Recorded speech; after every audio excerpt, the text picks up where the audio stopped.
নমস্কার বন্ধুরা, আজ আমি বানাবো নবরত্ন কোরমা সম্পূর্ণ নিরামিষ পদ্ধতিতে। বিভিন্ন হোটেল বা রেস্টুরেন্টে এই নবরত্ন কোরমা আমিষভাবেই তৈরি করা হয়, তবে আজ আমি একদম সম্পূর্ণ নিরামিষ পদ্ধতিতে এই নবরত্ন কোরমার রেসিপিটি আপনাদের সাথে শেয়ার করব। রেসিপিটি প্রথম থেকে শেষ অবধি দেখার জন্য আপনাদের কাছে অনুরোধ রইল। নবরত্ন কোরমা বানানোর জন্য আমি এখানে যে সমস্ত উপকরণ নিয়ে নিয়েছি, এখানে আমি ছোট ছোট করে ফুলকপিগুলো কেটে নিয়েছি, সাথে ছোট ছোট করে বিনস নিয়ে নিয়েছি, আর এই গাজরগুলো ছোট করে টুকরো করে কেটে নিয়েছি। সাথে নিয়ে নিয়েছি মটরশুঁটি, আর ক্যাপসিকামগুলো একটু বড় করে চৌকো করে কেটে নিয়েছি। মানে আর নিয়ে নিয়েছি পনির। এখানে আমি 200 গ্রাম পনির নিয়ে নিয়েছি। পনিরগুলো এই রকম ত্রিকোণ আকৃতি করে সমস্ত পনিরগুলো কেটে নিয়েছি। আরও সাথে নিয়ে নিয়েছি কাজু বাদাম, কিশমিশ আর মাখানা। নবরত্ন কোরমায় যেহেতু 9টি উপকরণ ব্যবহার করা হয়, সেহেতু দেখুন এখানে আমি 9টি উপকরণ নিয়ে নিয়েছি। ফুলকপি, বিনস, গাজর, মটরশুঁটি, ক্যাপসিকাম, মাখনা। এবার 2টি মশলা বানিয়ে নেব। প্রথম মশলাটি বানানোর জন্য এখানে আমি একটি বড় চামচের 1 চামচ চারমগজ, 1 চামচ পরিমাণ পোস্ত আর 7 থেকে 8টা আমন্ড নিয়ে নিচ্ছি। আর পরিমাণ মতো জল দিয়ে 10 মিনিট মতো ভিজিয়ে মিক্সার গ্রাইন্ডারে একটি স্মুথ পেস্ট বানিয়ে নেব। 10 মিনিট মতো ভিজিয়ে রাখার পর দেখুন মিশ্রণটির একটি স্মুথ পেস্ট বানিয়ে নিয়েছি। আরও একটি মশলা বানিয়ে নেব, সেই জন্য মিক্সার গ্রাইন্ডারের পাত্রের মধ্যে একটি মিডিয়াম সাইজের টমেটো নিয়ে নিয়েছি, সাথে 6 থেকে 7 টুকরো আদা আর একটি কাঁচা লঙ্কা নিয়ে নিয়েছি। ঝালটা অবশ্যই আপনারা আপনাদের স্বাদ মতো দেবেন। দিয়ে পরিমাণ মতো জল দিয়ে দেখুন আরও একটি পেস্ট বানিয়ে নিয়েছি। রান্নাটি করার জন্য গ্যাসের ওভেন জ্বালিয়ে কড়াই বসিয়ে দিয়েছি।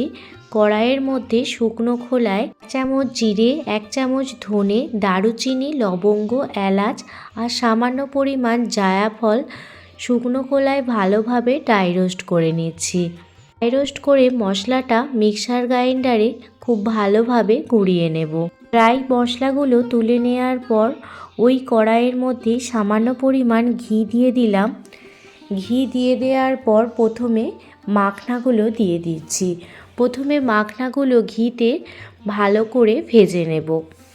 নবরত্ন কোরমায় যদি আপনারা মাখনা ব্যবহার করেন, অবশ্যই মাখনাটা প্রথমে ঘিয়ে ভেজে দেবেন।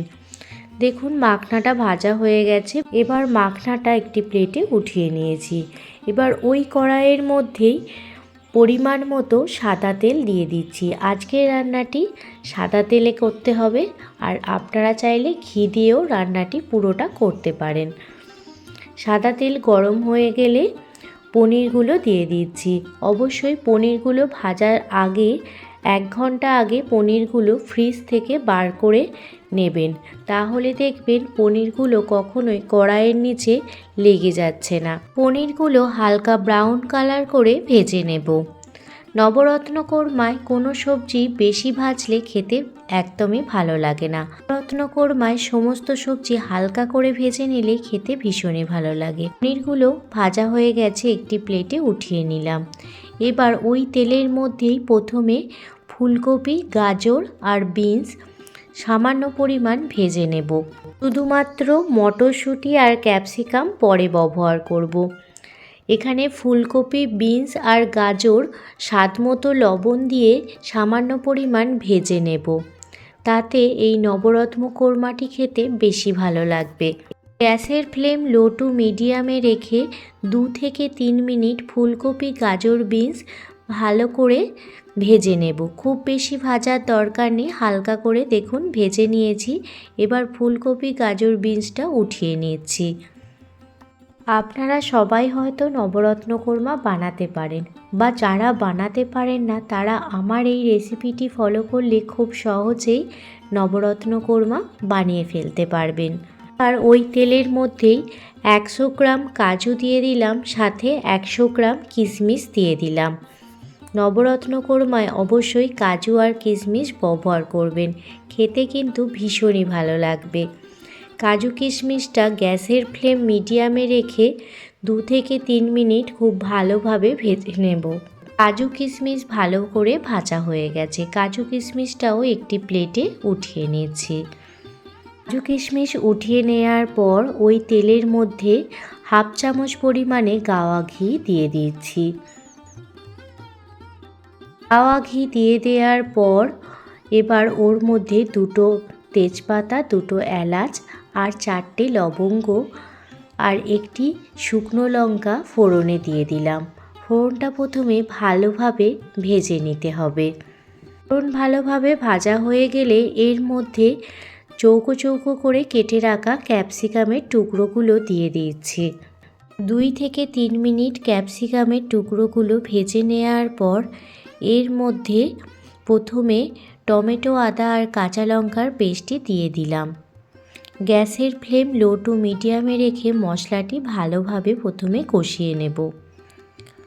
5 মিনিট মতো মশলাটি কষিয়ে নেওয়ার পর এর মধ্যে 4 মগজ, পোস্ত আর আমন্ডের পেস্টটি দিয়ে দিচ্ছি।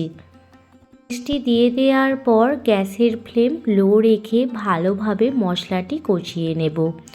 এই 4 মগজ, পোস্ত আর আমন্ডের পেস্টটি দিয়ে দেওয়ার পর অনবরত নাড়াচাড়া করে যাবেন, না হলে কিন্তু নিচে লেগে যাওয়ার সম্ভাবনা থাকবে।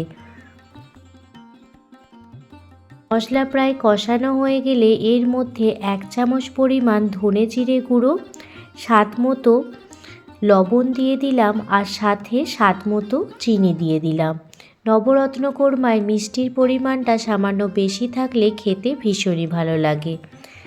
স্বাদের ব্যালেন্সের জন্য এখানে আমি 4টে কাঁচা লঙ্কা দিয়ে দিলাম। ঝালটা অবশ্যই আপনারা আপনাদের স্বাদ মতো দেবেন। আর এই গ্রেভির মধ্যে ভেজে রাখা ফুলকপি, বিনস আর গাজর দিয়ে দিলাম, সাথে মটরশুঁটিও দিয়ে দেব। প্রথমে ফুলকপি, গাজর, বিনস মশলার সাথে ভালো করে মিশিয়ে নিচ্ছি। গ্রেভির সঙ্গে আলতো হাতে এই সবজিগুলো মিশিয়ে নিচ্ছি। নবরত্ন কোরমায় কোনো রকম হলুদ গুঁড়ো বা কাশ্মীরি লঙ্কা গুঁড়োর ব্যবহার করা হয় না। এবার দেখুন মটরশুঁটিগুলো দিয়ে দিলাম। মটরশুঁটিগুলো সবজির সাথে ভালোভাবে মিশিয়ে নিচ্ছি। মশলার সাথে সবজিগুলো প্রথমে ভালো করে মিশিয়ে নেব আর একদম শেষে এবার দিয়ে দিচ্ছি পনির, মাখনা আর কাজু আর কিশমিশ। সমস্ত উপকরণ খুব ভালোভাবে মিশিয়ে নিচ্ছি। এইভাবে নবরত্ন কোরমা বানালে আপনার নিরামিষ দিনে কিংবা আমিষ দিনে যে কোনো দিন বানাতে পারবেন। আর লুচি, রুটি, পরোটা কিংবা ভাতের সাথে কিংবা পোলাওয়ের সাথেও খেতে ভীষণই ভালো লাগে। এছাড়া এই নবরত্ন কোরমা মটরশুঁটির কচুরি দিয়ে খেতেও মন্দ লাগে না, অসাধারণ লাগে। সমস্ত কিছু ভালোভাবে মিশিয়ে নেওয়ার পর পরিমাণ মতো দুধ দিয়ে দিচ্ছি। এই নবরত্ন কোরমায় অবশ্যই দুধ ব্যবহার করব। আমি আমার প্রয়োজন মতো দুধ ব্যবহার করেছি আর সাথে সামান্য পরিমাণ জলও দিয়ে দিয়েছি। আমি এই নবরত্ন কোরমার রেসিপিটিতে রুম টেম্পারেচারে থাকা দুধটি ব্যবহার করেছি। লবণটা কম মনে হচ্ছিল, সেই জন্য স্বাদ মতো লবণ দিয়ে দিলাম আর সামান্য পরিমাণ চিনিও দিয়ে দিয়েছিলাম। বা সমস্ত সবজি মাখনা যাতে খুব ভালোভাবে সিদ্ধ হয়ে যায় সেই জন্য ঢাকনা চাপা দিয়ে 10 মিনিট মতো ঢেকে রেখে দেব। 10 মিনিট পর ফিরে এসেছি আর আপনাদের দেখাচ্ছি। দেখুন নবরত্ন কোরমা কিন্তু একদমই রেডি হয়ে গেছে। আপনারা কীরকম গ্রেভি রাখতে চান সেই রকমভাবে জলের পরিমাণটা দিয়ে দেবেন। আমি সামান্য গ্রেভি রাখবো, কারণ আমাদের বাড়িতে সামান্য গ্রেভি রাখলে নবরত্ন কোরমা খেতে সবার বেশি ভালো লাগে। তো আপনারা খুব বেশি গ্রেভি নাও রাখতে পারেন। সমস্ত সবজি খুব ভালোভাবে সিদ্ধ হয়ে গেছে। তো উপকরণের মধ্যে মশলা ভালোভাবে ঢুকে গেছে। তেজপাতাগুলোর আর প্রয়োজন নেই, তো তেজপাতাগুলো ফেলে দিচ্ছি। এবার যে মশলাটি প্রথমেই ড্রাই রোস্ট করে গুঁড়িয়ে নিয়েছিলাম সেই মশলাটি দিয়ে দিলাম, সাথে কাসুরি মেথি হাতেতে ক্রাশ করে দিয়ে দিচ্ছি।